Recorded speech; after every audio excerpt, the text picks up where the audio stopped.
Acronym: Expansion Rules for SaMD Terminology Governance. Regulatory reviewers need clarity, not detective work. When terms are vague or acronyms shift, reviewers hesitate, ask questions, and timelines slip. Acronyms also vary by region and agency. The same letters can mean different things in the US, EU, or Japan. A clear governance model creates consistency, which speeds reviews, reduces back and forth, and builds trust. Think of governance as a simple system. Rules for how terms are used, owners who maintain the glossary, and regular audits to catch drift. Do this well, and your documents feel polished, aligned, and easy to approve. Always write the full term at first mention, followed immediately by the acronym in parentheses. For example, Human Factors Engineering, HFE. After that, use the same acronym consistently across the document.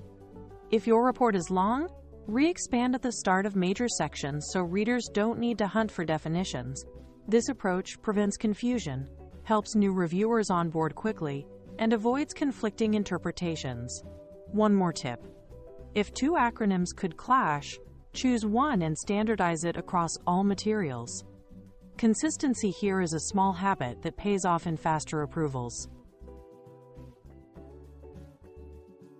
Expand all product and domain-specific terms that a generalist reviewer might not know. Spell out standards and guidances like International Organization for Standardization, ISO, or International Electrotechnical Commission, IEC. Don't forget internal jargon and tool names. What's obvious to your team isn't obvious to regulators.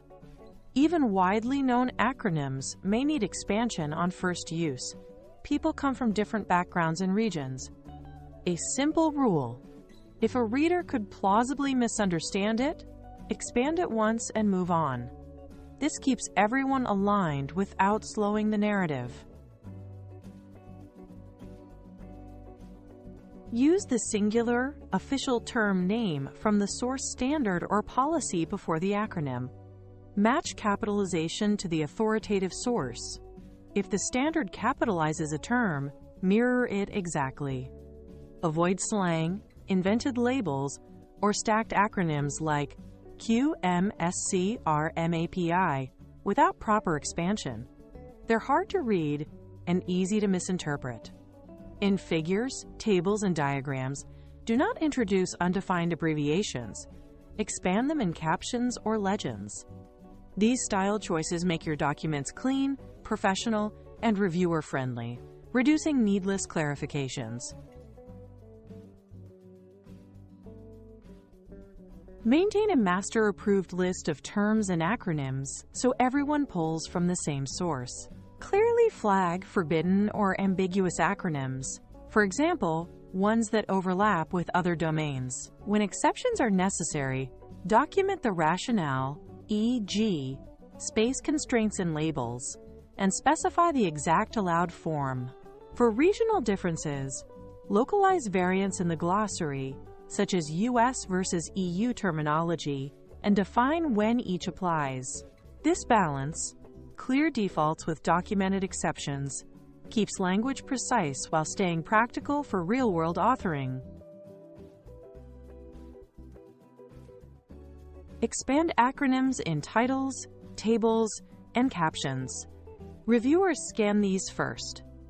If there's a long gap, say more than 3 pages, re-expand to refresh context.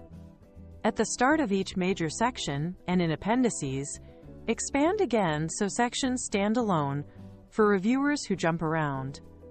For repeated terms, consider tooltips or glossary references in your authoring system to reduce clutter while keeping help one click away.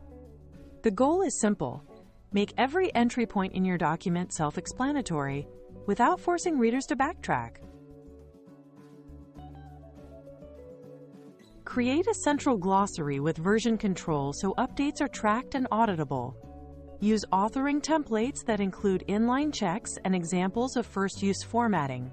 Add automated linting to flag missing expansions, inconsistent capitalization, and banned acronyms.